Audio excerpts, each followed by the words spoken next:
दिन बेहद महत्वपूर्ण है और न्यूज नेशन पर लगातार बड़ी खबरें जो हम आपको दिखा रहे हैं, टेलीस्कोपिक कैमरे से आपको एक एक तस्वीर दिखाएंगे। लेकिन उससे पहले जो बड़ी खबर आ रही है नोएडा के ट्विन टावर से जुड़ी हुई, इस वक्त की ये बड़ी खबर आपको बता रहे हैं। आसपास के जितने भी फ्लैट्स हैं उनके बिजली और गैस कनेक्शन भी खाली कराए जा रहे हैं। फ्लैट्स को खाली करा दिया गया है, आसपास के फ्लैट्स खाली कराए गए हैं, साथ ही बिजली और गैस कनेक्शन काटे गए हैं। ये महत्वपूर्ण जानकारी सामने आ रही है और देर शाम बिजली और गैस के कनेक्शन जोड़े जाएंगे। जी हां, नोएडा ट्विन टावर से जुड़ी हुई ये बड़ी खबर आपको बता रहे हैं। अब महज अगर आप घड़ी की सुइयों पर नजर डालें, 5 घंटे का लगभग वक्त रह गया है जब ट्विन टावर इतिहास बन जाएगा। और ये 32 कैमरे, 32 एंगल से 32 तस्वीरें हम आपको दिखाएंगे। कैमरा नंबर 1 से कैमरा नंबर 32, आप देखिए एक एक कैमरे का अलग अलग एंगल रखा गया है ताकि कोई भी एंगल ना छूटे। जी हाँ, वो ट्विन टावर जो भ्रष्टाचार की नींव पर था वो आज ध्वस्त हो जाएगा। और ऐसे में ना सिर्फ उस ट्विन टावर की बल्कि उसके आसपास की भी तस्वीर हम आपको दिखाएंगे कि स्थिति किस कदर बदल जाएगी। ट्विन टावर के ध्वस्त होने के बाद भी, ट्विन टावर के ध्वस्त होने के समय भी और उसके पहले की भी तमाम तस्वीरें इन 32 टेलीस्कोपिक कैमरे से सबसे साफ सबसे पहले हम आपको दिखाएंगे। और देखिए, नोएडा ट्विन टावर से जुड़ी हुई इस वक्त एक और बड़ी खबर जो सामने आ रही है वो आपको बता देते हैं। धमाके के दौरान बंद रहेगा एयर स्पेस, ये बड़ी जानकारी सामने आ रही है। नोएडा ट्विन टावर से जुड़ी ये बड़ी खबर, एयर स्पेस बंद रखा जाएगा। धमाके के दौरान जो एयर स्पेस है वो बंद रखा जाएगा क्योंकि धुएं का गुबार इतना ज्यादा उठेगा कि दिक्कतें हो सकती हैं। और लगातार ग्राउंड जीरो से भी हमारे रिपोर्टर्स मौजूद है हमारे साथ, नवेद, विद्या, ज्योति के साथ ही साथ अन्य कई रिपोर्टर्स ग्राउंड जीरो से मौजूद है। सबसे पहले नवेद, आप ही के पास ये बड़ी जानकारी कि जब ब्लास्ट होगा तो एयर स्पेस को भी बंद रखा जाएगा। जो रूट डायवर्जन है वो तो हमने अपने दर्शकों को दिखाया, लेकिन एयर स्पेस भी उस वक्त में बंद होगा।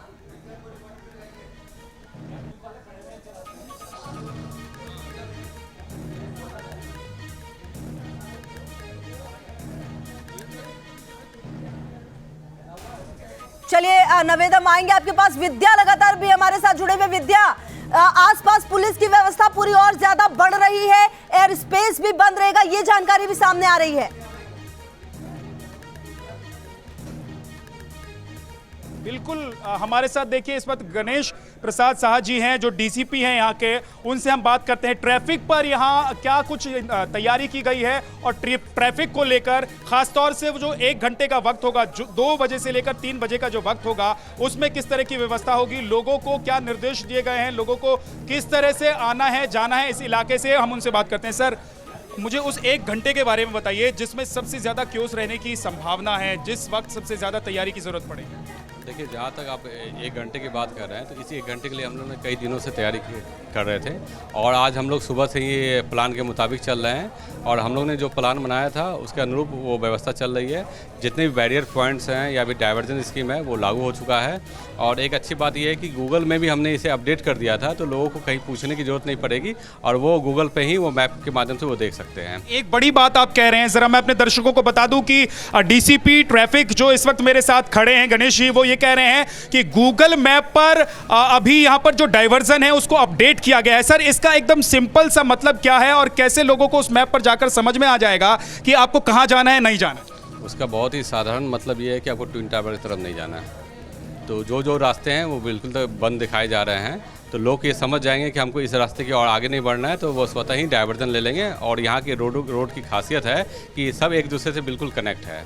दूसरी बात, आप 1 घंटे की बात कह रहे हैं जो ब्लास्ट का समय होगा, उसमें बार बार ये सवाल पूछा जाता है कि नोएडा ग्रेटर नोएडा एक्सप्रेसवे का, तो जो बंद करने की बात है एक्सप्रेसवे की, वो बिल्कुल ब्लास्ट से 15 मिनट पहले का रहेगा। और जैसे ब्लास्ट की प्रक्रिया संपादित हो जाएगी, जो सेकंड में है, कुछ ही सेकंड में होनी है, उसके बाद डस्ट सेटल हो जाएगा तो उसे खोल दिया जाएगा। ये पूरी गतिविधि आपको आधे घंटे के अंदर रखने की हमारी योजना है।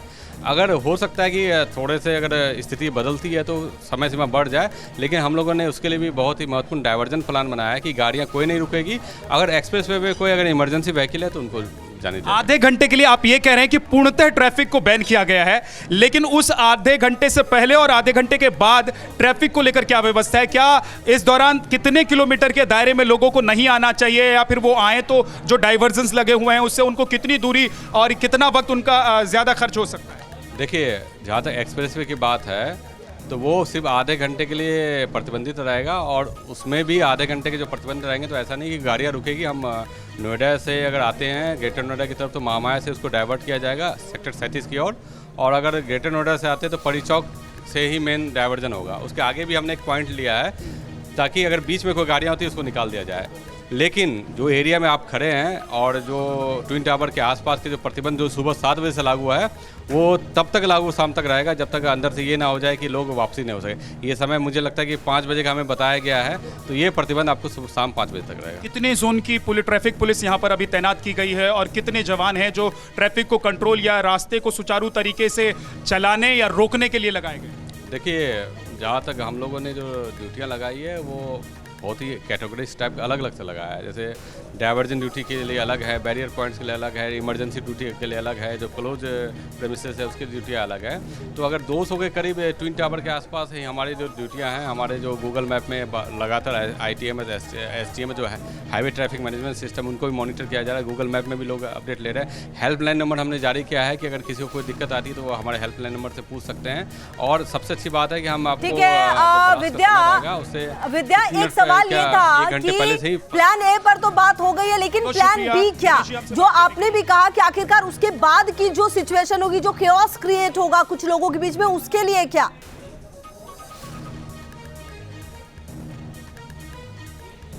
जी बिल्कुल, उसके लिए क्या तैयारी है? एक तो देखिए, हम हमारे साथ, क्योंकि हमने आज अपने दर्शकों से वादा किया था कि हम आपको एक एक पहलू की सटीक जानकारी देंगे, सबसे करीब से जानकारी देंगे, क्योंकि हम सबसे करीब खड़े हैं ट्विन टावर के। जो आप देख रहे हैं ठीक मेरे पीछे है, लगभग 100 मीटर का दायरा रखा गया है जहां पूरी तरीके से पाबंदी रखी गई है और उसके ठीक बाहर हम खड़े हैं। साथ ही हमारे साथ लगातार हमारे खास मेहमान भी जुड़ते रहेंगे। देखिए, हमारे साथ डॉक्टर साहब भी आ गए हैं, उनसे भी हम बात करेंगे कि आखिर जब इस टावर को गिरा दिया जाएगा, ट्विन टावर जब गिर जाएगा, उसके बाद सबसे बड़ी समस्या यहां आसपास रहने वाले लोगों के लिए हो सकती है।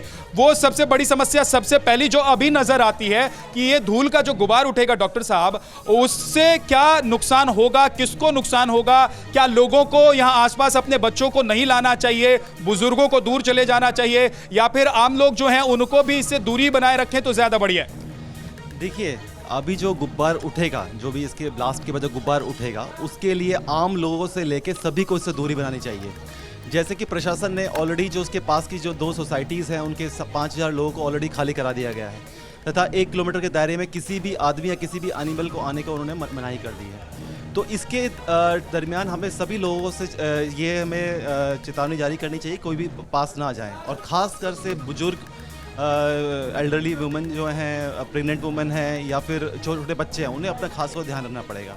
क्योंकि जो इसका गुब्बार उठेगा उसमें जो लार्जर पार्टिकल्स होंगे वो तो बहुत जल्दी सेटल हो जाएंगे, लेकिन जो छोटे पार्टिकल्स चाइनी माइक्रोन्स जो होंगे उनको सेटल होने में थोड़ा टाइम लगेगा। क्या ये हमारी आंखों को, हमारी नाक को, हमारे फेफड़े को कितना ज़्यादा नुकसान पहुंचा सकती है और कितना वक्त लग सकता है हमें इससे उभरने के लिए? देखिए, जो हमें सिम्टम्स इसके आएंगे, सबसे पहले हमें हो सकता है धुएं गुब्बार उड़ने से हमें तेज सिर में दर्द हो सकता है, हमें छाती में दर्द हो सकता है, हमारी धड़कन तेज हो सकती है, आंखों का सूजन, आंखों का लाल हो सकती है, त्वचा में लाल होना या चकदे पड़ सकते हैं, ब्लड प्रेशर बढ़ सकता है, शुगर बढ़ सकती है, जो प्रेग्नेंट औरतें हैं उनका प्रसव जल्दी आ सकता है, और मानसिक उत्पीड़न भी हमारा हो सकता है। ठीक है, बिल्कुल सही बात आप कह रहे हैं, क्योंकि तो जो देखिए उस वक्त का जो वाइब्रेशन होगा, अभी जो आका गया है, अभी जो विशेषज्ञ बता रहे हैं उनके मुताबिक 32 mm प्रति सेकंड वो वाइब्रेशन महसूस किया जाएगा, और अगर सबसे कम की बात करें तो 2 mm प्रति सेकंड वाइब्रेशन होगा। तो उससे क्या नुकसान हो सकता है डॉक्टर साहब बता रहे हैं, और इसीलिए ज्यादा बेहतर आपके लिए यह होगा कि आप इसको या तो बहुत दूरी से देखें या फिर टेलीविजन स्क्रीन पर न्यूज नेशन पर आप देख सकते हैं, क्योंकि हमने आपके लिए इंतजाम किया है वो कैमरे, उस कैमरे का जो क्रिकेट में इस्तेमाल किया जाता है, जिस कैमरे से बहुत सूक्ष्म तरीके से, बहुत नजदीक से हर चीज को, एक एक कण को, एक एक पहलू को दिखाया जाता है। हमने उस कैमरे का